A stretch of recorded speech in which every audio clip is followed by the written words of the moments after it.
अस्सलाम वालेकुम व्यूअर्स, कैसे हैं आप सब लोग। होपफुली आप बिल्कुल ठीक होंगे। व्यूअर्स, मैं आज आपको एक बहुत अहम वाक़या सुनाता हूँ। ये 1996 की बात है, जब अमेरिका की एक यूनिवर्सिटी ऑफ शिकागो में एक प्रोफेसर कॉन्स्टिट्यूशनल लॉ का सब्जेक्ट अपने स्टूडेंट्स को पढ़ा रहा था और वो बता रहा था कि कैसे आपकी ज़िंदगी में बड़े मकासद होने चाहिए, कैसे आपकी मुस्बत सोच होनी चाहिए, कैसा आप अपना बड़े एम्बिशंस और बड़े एम्स रखें तो आप कामयाब हो सकते हैं।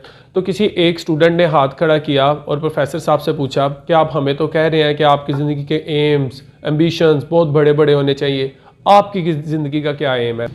तो प्रोफेसर साहब जो कि कॉफ़ी पी रहे थे, उन्होंने अपना कॉफ़ी का कप नीचे रखा और बड़े आराम से जवाब दिया कि मैं यूएसए का प्रेसिडेंट बनना चाहता हूँ। ये कोई बहुत पुरानी बात नहीं, ये 1996 की बात है।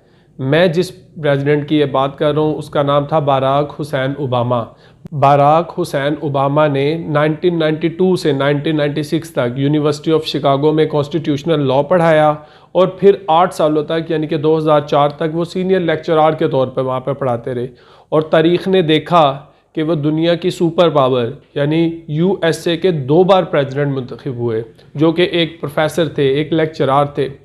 तो व्यूअर्स, ज़िंदगी में आप यह बात हमेशा याद रखें कि आपके एम्स, आपके एम्बिशंस जितने बड़े होंगे, आप जितनी मुस्बत सोच के साथ आगे देखेंगे, आप वो हासिल कर सकते हैं। दुनिया में कोई भी चीज़ नामुमकिन नहीं है।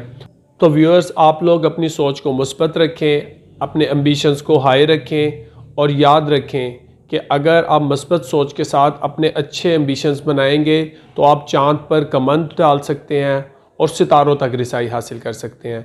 इंशाल्लाह आपसे अगली वीडियो में मुलाकात होगी। अपना और अपने गिरदोनवा के लोगों का ख्याल रखें। अल्लाह हाफिज़।